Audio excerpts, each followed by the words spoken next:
Welcome back to the Tech Talks Daily podcast, where every day we explore the latest and greatest in technology and the impact it has on our lives and our businesses. And today I got a fantastic guest joining us. Her name is Isabel Perry, and she leads a 300-person team that is working to build the next generation of the web.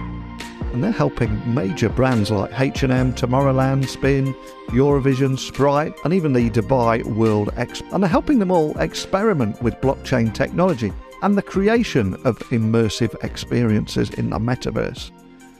So in this episode, we'll be discussing how Web3 and the metaverse are transforming the marketing industry, the incredible work her team has done in this space with some breathtaking figures around business value that they're delivering. So if you're sat on the fence around the potential of Web3, I'm hoping at the end of this episode you'll have a completely different viewpoint. So buckle up and hold on tight, because no matter where you're listening in the world, I'm going to beam your ears all the way to London, where you can join me and Isabel talking about all this and much more. So a massive warm welcome to the show, Isabel. Can you tell the listeners a little about who you are and what you do? Hello, thanks so much for having me. I am Isabel Perry, and I'm the VP of Emerging Technology at DEPT. DEPT's a global digital agency, and we pioneer tech and marketing to help brands stay ahead. We've got 4,000 digital specialists around the world in 30 different offices across 5 continents. And we've grown very, very quickly from 150 people in 2015 to 4,000 people today. And my role is basically to ensure that as we grow at that incredible pace, both organically and from M&A, we don't end up with incredible specialisms in silos. And so I'm making sure that we are connecting all of those different teams and individuals to bring the most competitive and compelling emerging technology service offering to market for our clients. In the Web3 metaverse space, that means we're offering consultancy, blockchain engineering, NFT design and development, and metaverse creation services, by which we actually mean things like immersive websites, augmented reality, mixed reality, in-game experience development across tools like Roblox and Fortnite, and also working on actual metaverse platforms. And you're speaking to me today, but I'm very much representing sort of 300 people around the world that are dedicated to this. We are very committed to it. We already drove 5% of our revenue last year from that, which is around 30 million euro. And yeah. Wow, you have the coolest job title in the world there, being the Vice President of Emerging Technology. And I'm curious, as someone caught right in the heart of this space, what is it that excites you most about the future of Web3 and the metaverse, especially in relation to things like the marketing industry? Is there anything that excites you or makes you want to jump out of bed in the morning? Yeah, I think there's a sort of cynical answer to this, and there's a utopian answer to this. Yeah. And if you think about marketing at its heart, it is about creating value. And I think that the Web3 space is the most interesting place to play for marketers, because on the perhaps slightly cynical front, a lot of the Web3 world is running on tokens or NFTs. They are essentially free to make. Yeah. And so every single penny of the value of those NFTs on the open market is just driven by marketing. And I find that you can almost say, as a marketer, you almost have an exact reflection of how good at your job you are in the value of the NFTs that you've created, because that's just from brand or customer experience or community engagement. So that's quite a cynical approach. But I think that there's a kind of a much bigger piece here, which again, as a marketer, is really, really interesting to see how Web3 native companies truly understand that there is a coming disruption to the value exchange that you have with your customers. And I think it's incredibly hard for Web2 native companies to adapt to that. When I'm explaining this to people that might be new to this world, I often use the example of Filecoin. A Filecoin is a company and also a blockchain that basically offers decentralized file storage. If you upload a file to be saved with Filecoin, that is basically distributed across lots and lots of people's laptops, they're called nodes, And the people that give their nodes up to the Filecoin blockchain are paid in Filecoin. And so everyone has an incentive to make Filecoin a success, because if it is, then the value of those coins go up, and the people that are making that company workable are basically getting paid. But again, that value is basically being made from nothing. And that is a complete disruption to the way that most Web 2 native companies work, which is basically, I have a product, you have money, let's exchange. And so as a marketer, there is a real challenge in working out how to help clients understand that shift in the nature of value exchange, and also to work out even where it's appropriate, because that's not appropriate for some business models because it would sort of cannibalize them. So so I guess the value in perception is what's so interesting for a marketer right now in the Web3 metaverse space. Yeah, and I think a lot of people have got their heads in the sand and don't know just how big the changes are coming. I was chatting to a guy recently from a company called Inc, and we're talking about, obviously, generative AI. It seems you can't have a tech conversation without bringing it up now. But his point was around the plugins there, and when they start getting plugged into websites and how we search differently. SEO as we know it is completely dead, and there's going to be a completely different way, and even websites are not even fit for purpose in some ways. And I'm curious, again, as you're right in the heart of this, what are some of the most innovative projects that you've worked on at DEPT, and how are they demonstrating that transformative potential of Web3 and the metaverse for brands? Because it feels like everything's up for grabs right now. And just on that point, I couldn't agree more. SEO is about to have a huge disruption. For example, we don't have a Wikipedia page right now for DEPT, and it's things like that. There's the whole incoming stream of work, which is around making sure that you have a presence in the content, which will then be scraped by all of these LLMs. To make sure that when someone says who's the best digital agency in the world, DEPT is part of that reply. So I think that side of things are very interesting. In the sort of Web3 metaverse space, there is a number of projects that I think are reflective of lots of different sort of opportunities. So the first is that we're driving very real results for our clients in both augmented reality and immersive web experiences. For example, with augmented reality, we're one of the top 1% TikTok effect creators. We've driven over 7.4 billion views just on one campaign for ASOS. We've driven over 1 million orders for Just Eat, and this is all through AR lenses. But also with immersive web experiences, we worked with a festival called Tomorrowland, and when COVID hit and they couldn't actually run their festival, we created an immersive web experience for a 2-day online music festival. And we had over 1 million visitors. So you can imagine that the ticket sales for that were fairly substantial. And similarly, when COVID hit, we also built an exact replica of the 35th World Expo, which was meant to be held in Dubai. We had to model all of the pavilions that had been built, but no one could visit, very, very rapidly to build this extremely extensive immersive experience, and had over 200 million visitors in 6 months. And I think that just those are examples of this type of sort of 3D experience really, really driving real business impact. It's not just sort of gaming for children by any stretch of the imagination. I think we're also really proud of the work that we've done in making the sort of Web3 space accessible and bringing some of the largest global brands into that space. So we've been working with a sustainable blockchain called Algorand since 2015. And one of the projects that I think was most interesting to work on was building the first ever open source white labeled NFT marketplace for them back in 2021, which was called Algomart. And I think projects like that are really important because the more you can do to it sounds really twee, but give back to the community and give other people tools for stepping into this space, the better. And actually it was on Algomart that we then subsequently worked with FIFA Collect, which is FIFA's sort of digital company, to build the FIFA Collect digital marketplace for all of their collectibles. And so that was one of a really important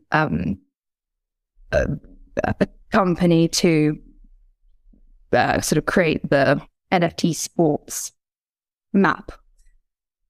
We also work on a lot of projects for Web3 native clients, and I think that's really, really exciting for us, because we are helping often make sense of quite original propositions. We're helping bring Web2 customers into the Web3 space by making really, really powerful brand experiences. So that's working with companies like Yuga Labs on bringing their Me bits to life, working with companies like Star Atlas and Merit Circle, who are some of the biggest gaming brands in the Web3 space, and also working with Circle, that was the first ever US blockchain bank in the US to build out their entire customer experience. And I think the more there's still in the Web3 space, I think everyone's pretty much aligned that there are UX challenges. And I think that some of the Web2 work that we do for Web3 native companies is actually some of the best work that we do, because we're addressing the fact that a lot of the reason why people are resistant to this is actually just because a lot of experiences are not mature enough for the vision of where they're going. Wow, you gave so many powerful examples there. And I think for a lot of traditional Fortune 100 or 500 companies, they may see things about Web3, metaverse and NFTs, etc., and think, oh, it's all great, it's exciting, but what impact is it going to really deliver for my business? What ROI is it going to deliver? How's it going to increase revenue? And a lot of people are quite cynical, but those, I think it was Just Eat and ASOS examples, they perfectly illustrate that, don't they? Yeah, completely. And I think that, like, we are very lucky to work with clients who, we've been working with some of those clients for over 8 years. We have very honest relationships with them, and they call me out when I might be sort of over evangelizing, and then I can sort of help introduce them to new technologies to solve the same problems. And I do think that in the agency world, you're really, really lucky if you have those long-term partnerships, because you understand how to put real problems at the center of this, conversation, rather than living in the world of theory and what could happen. Yeah, 100%. And I think another area that frightens the life out of many people is NFTs. It seems to be split right down the middle. You either get it or you completely don't get it. So I'm curious, for any business leader listening, how do you envision the role of NFTs in marketing strategies for brands? And are there any other challenges that you foresee in that adoption of them? Yes. So I think 2021 saw wild financial speculation in the NFT space. Yeah. 2022 course corrected, and they were seen as overpriced JPEGs, rightly so. And in 2023, I think we're moving to a model where NFTs, if I had it my way, all NFTs would be, you would never buy an NFT ever again. You would earn them through learning something or playing something or participating in some way. And also we're moving away from even referring to them as NFTs. I think we will very, very quickly be calling them tickets or receipts or memberships, cards or stamps or IDs. And the actual word NFT will become like the MP3 of music. Yeah. I think we're already course correcting in that sense. But within marketing, more sort of practically, basically they are disrupting commerce models and disrupting consumer journeys.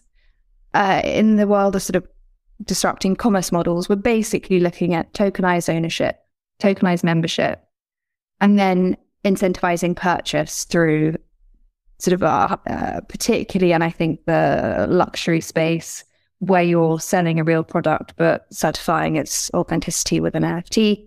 And then the area that I think is most interesting is token-gated commerce, which is essentially you can only buy this product if you have a specific NFT.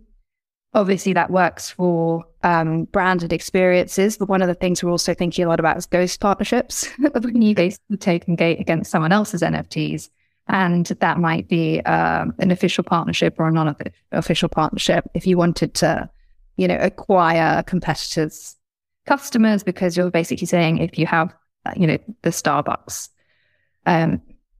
journey stamp, then here's a cost of a coffee for free. And actually the Alex Danko, who runs the blockchain team at Shopify, is one of the best thought leaders in this space.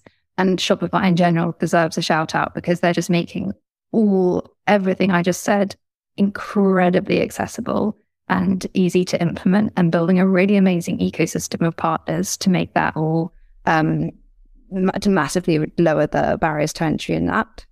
And then on the consumer journey side, that's basically around loyalty this year. And again, 4 and 3, they're probably a competitor of ours, but the work that they've done on Starbucks Odyssey is completely game-changing and actually opens up the conversation this year for us to have with so many of our clients. Because if Starbucks is doing that and it's the team behind their mobile payment app, then they've really made the market in that sense. And I think those are the areas that are getting the most traction this year. Yeah, completely agree. And I think that key to adoption is when, I don't know, the barriers become invisible, the tech becomes invisible. And I love your MP3 comparison there, because if somebody's listening to, I don't know, Spotify, they're not thinking about the MP3 file and the bit rate behind it or the algorithm that pointed them to that MP3 file. They just get something that they want, right? And that seems to be the key. Yeah, couldn't agree more. And another thing that stood out to me before you came on the podcast, I was doing a little research on just the speed that you're growing as a company. So I'm curious, in your opinion, what are the key factors that have contributed to DEPT's rapid growth and indeed success across this digital agency landscape? Because it is a crowded space in many ways, and your rapid growth really stands out. So what's the key factor behind that, do you think? I suppose there's 3 things. The first is, and possibly the most important, is that we're the only agency that has a truly 50-50 split between marketing and technology. Yeah. And that means we've got 2,000 engineers, not engineers, but 2,000 people in experience and engineering, and 2,000 people in growth and creative. And that allows us to work across the full digital customer journey. And that means sort of from the digital transformation of product at the core of our client's business, but also to bring the brand, the creative and the media to life, and reach the right customers with that. And that's fundamental and also really, really valuable in the Web3 metaverse space, because it means that we can build incredible sort of experiences in game, but we can also reach the right audience through the right smart paid media campaigns. The second is that the spirit of our agency is that we are pioneers. We were incredibly proud to get Webby Network Agency of the Year for the 2nd year running, and Agency of the Year this year. And that's reflecting the fact that we are doing so much sort of first moving digital product services and campaigns that basically help our clients stay ahead of their competition. And we hope to continue setting the standards for innovation. And, I am so in awe of so many of my colleagues for so many different reasons, because it takes such a breadth of specialisms to continue on that pioneering spirit. And the third is just that we're sort of big enough to cope with 4,000 people now, but small enough to care. And when you work with us, we try and ensure that it always continues feeling like a boutique agency. And that's very much enabled by the fact that there are over 250 partners at DEPT who own a part of it. So when, as a client, you work with us, we hope that you will be working with a partner, and we hope that it feels like that boutique agency, because we're all invested in it for a really long term, which is what we get from a boutique agency. And none of our global competitors offer that. And you've already mentioned some pretty big names from ASOS to Just Eat, how you're transforming everything there. Those figures, that breathtaking stats that run into the millions. And I'm curious, for a business leader listening that maybe were sat cautiously on the sidelines and they're now listening thinking, wow, this team at DEPT, they really get it, but they're still a little bit cautious. Can you expand on how you help clients who are completely new to Web3 and blockchain and the metaverse, and how you're helping them navigate and ultimately make sense of these emerging technologies and embrace them rather than fear them? Yeah, and also that's the majority of our clients. So there is absolutely no judgment in that. Yeah. And you know, it's emerging technology for a reason. It is still emerging, and people are still working out what the best use cases are. But in general, I suppose what we help our clients do is there's a lot of education and consultancy. And so that is 101s. It's meetings where I'm just evangelizing for the entire, marketing teams. It's also listening. And I have presented to clients and then basically end the meeting with, so what? So you have to really listen to understand actually what's it goes with both that education, goes both ways. The second is using it. And we launched a platform called Web3 DEPT Labs last year. And that was because we realized that you can talk about this stuff for a really long time, but until you've actually made a wallet for yourself or minted an NFT, trained an NFT, you don't really understand the fundamental building blocks of this space. So Web3 DEPT Labs was a 9-step platform with different quests, which led you through the fundamentals of blockchain. And at the end, you got a DEPT NFT, and we'll sort of token gate against those NFTs at the next DEPT party, for example. But we're also normalizing it. And if you think of the metaverse, that seems like something where we're all driving flying cars and it's in 2030 and it's super alienating and it's very easy to other.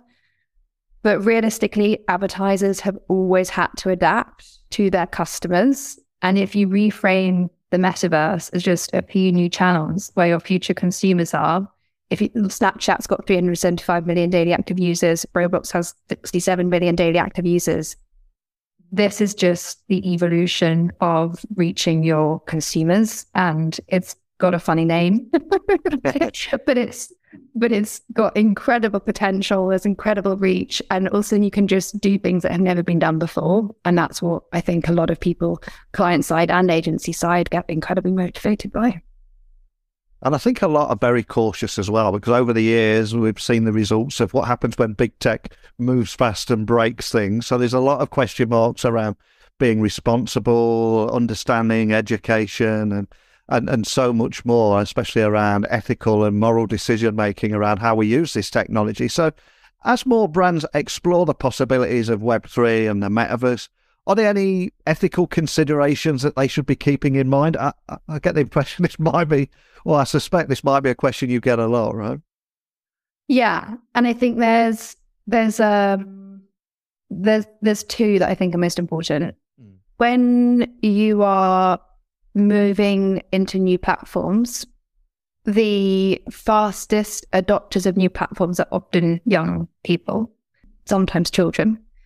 It is incredibly important when you're moving into these platforms where there is a young audience that you are fully aware of the moral obligations you have to do proper content moderation, because you are essentially creating a digital landscape where strangers can meet each other. And if you know that there will be young people in that space, then it is incumbent on you as the facilitator to be ensuring that that is properly moderated. I would like to think that generative AI is going to dramatically improve the way that moderation on these platforms happens over the next 12 months.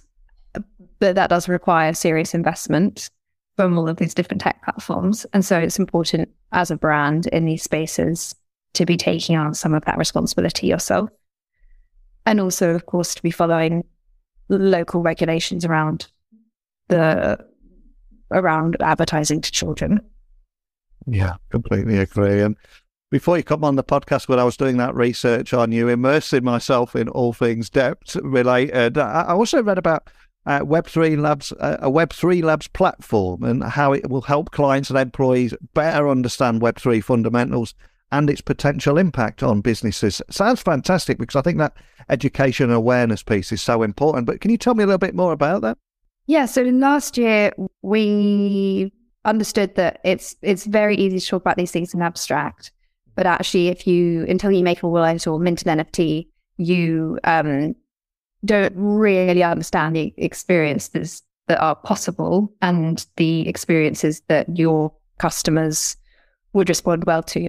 And so Labs is a program we developed that you can sign up, get in touch if you want access. And it takes you through 9 quests. And at the end of it, you will understand the blockchain fundamentals. And we also explained along the way what the sort of implications are of trading an NFT or whatever it is. And it's all run on a test net. And I think that's particularly important because it means that no real money is at stake. So you can do all of this without actually buying any cryptocurrency, without any risk of losing that cryptocurrency. And that's really important because actually there is still a lot of fraud in this space, that a lot of the unease with respect to Web3 is because people don't trust the institutions yet. And a lot of people have lost money. And so the more things we can do, like Web3 DEPT Labs, that introduces you to the customer experience of these technologies without putting you at risk, the better. And as we look towards the future, there's probably so much going on right now. I'm curious, what are the most significant challenges and equally opportunities that you're seeing for marketing in the metaverse? And how are you and your team at DEPT preparing to address them? There's probably so much going on there. You probably can't mention too many names, but is there anything you can share around that and what you're seeing now? Yeah, I guess the challenges are, as ever, also the opportunities. So one of the biggest challenges is just how do you get more brands adopting? And there's a sort of lack of urgency there. I think AI has genuinely just, soaked up the attention span for emerging technology. But what I said before, that, the future consumer is on all of these new channels, that's fairly irrefutable. So the opportunities there is just incredible reach. One of the clients that we're working with, for example, 20% of their UK customer base over-indexes as gamers by 300 points, right? So when you look at data like that, it's hard not to take action. Yeah. Another thing, and I think this is really, really interesting, is that a lot of our marketing side clients are used to being able to pay for eyeballs. But both Roblox and Epic Games have basically come out and said they're not interested in building a really complex advertising offer yet. They're monetizing their users through in-game expenditure.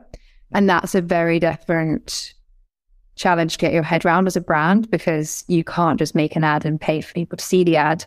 You need to be thinking, right, what is the experience that we're creating, and how can we give people a reason to come to us and spend time with us in return? And so actually we're thinking about a whole new set of customer success metrics there, which isn't around CPMs, but it will be around MAUs, right? And so in the same way that social heralded a load of likes, shares, no one was gauging how well a brand was performing based on engagement rates like that in 2000, and we'll see a whole new set of metrics around metaverse marketing.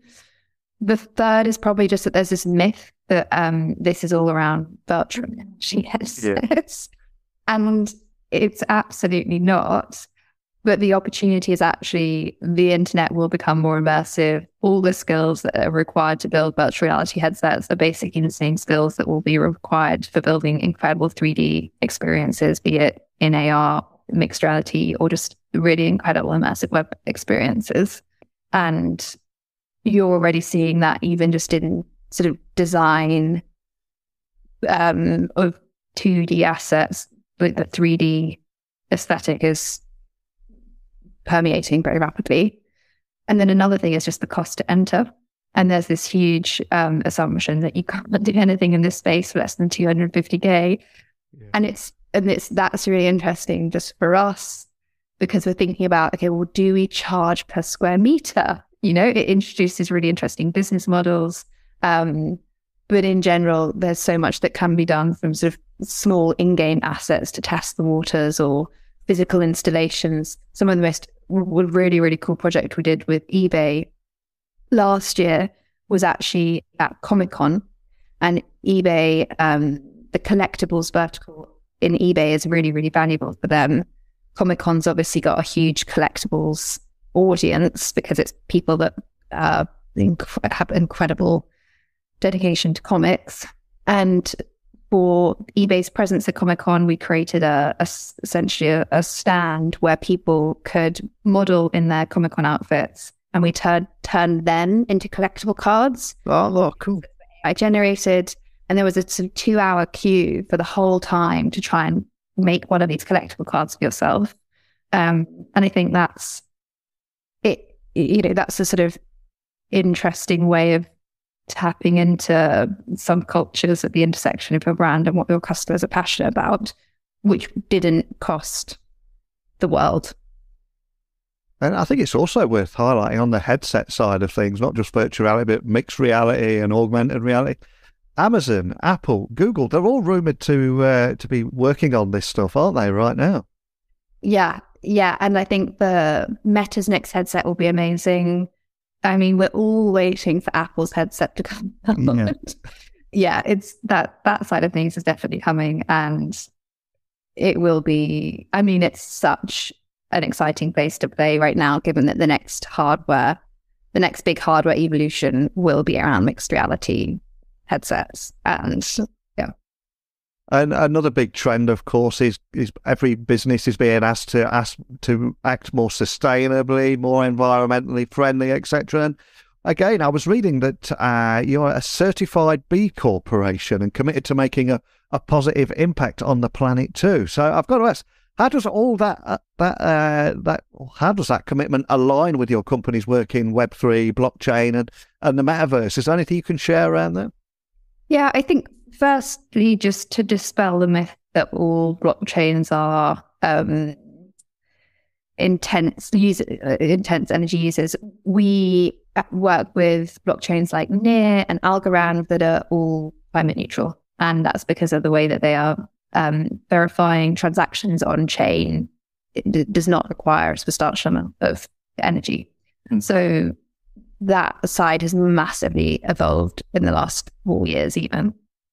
And then the second thing is, I think actually these technologies will become really crucial to companies' transparencies around their carbon footprints. We're a Salesforce net zero implementation partner, for example. That means we're helping our clients track their carbon footprints on Salesforce. But what we will, I think, need to be doing very soon is making it really, really clear how blockchains can actually help a company document where their energy emissions are coming from, and then make that transparent and open to the public, but also permanent. So there's a sort of permanent record of how good or good you or not good you are. And I think that's how the market will evolve. We're not doing it yet, but maybe in a year. Come back in a year and hopefully we have something to show on behalf of DEPT as well in that space. Well, it sounds like we've got a perfect excuse to invite you back on next year. And I know you do listen to the podcast, so you probably know what's going to be coming next. But I always like to end the podcast on a light-hearted note. You've left us your insights. I'm going to ask you to leave everyone listening with one other thing, and that is either a book that has inspired you or means something to you, or a song that we can add to our Spotify playlist. All I'm going to ask is, what are you going to leave us with and why? I would like to leave you with You Can Get It If You Really Want by Jimmy Cliff. Oh, tune. And that's because, well, firstly, the harder the battle seems, it's the sweeter the victory is a pretty good motto in life for someone that likes to be challenged, but also just because I grew up with my parents playing it a lot, and now my son, who's only 18 months, loves dancing to it. So oh, wow. I can't believe we're lacking Jimmy Cliff on the Spotify playlist, so I will get that on there straight away. And for anyone listening wanting to find out more information about anything we talked about today, whether it be DEPT, whether it be the Web3 fundamentals, that Web3 Labs platform that we were talking about, anything at all, or contact your team, where would you like to point everyone to? The best place to find me is on LinkedIn. So Isabel Perry, DEPT on LinkedIn. Awesome. Well, I'll add a link to that on the website and show notes so people can find you nice and easily. So much we covered there in a short amount of time, but I just love what you're doing about lowering the barriers of entry and increasing adoption, and the huge difference, the business value that you're offering to enterprises is incredible. And it is an exciting space which is evolving so quickly right now. So hopefully we can get you back on later this year, early next year, see how things are going. But thanks again for joining me today, Isabel. Thank you so much, Neil. Really great to meet you. So a huge thank you to Isabel for sharing her insights and expertise on how Web3 and the metaverse are revolutionizing the marketing industry. And for me, it's been an eye-opening conversation about the future of digital experiences.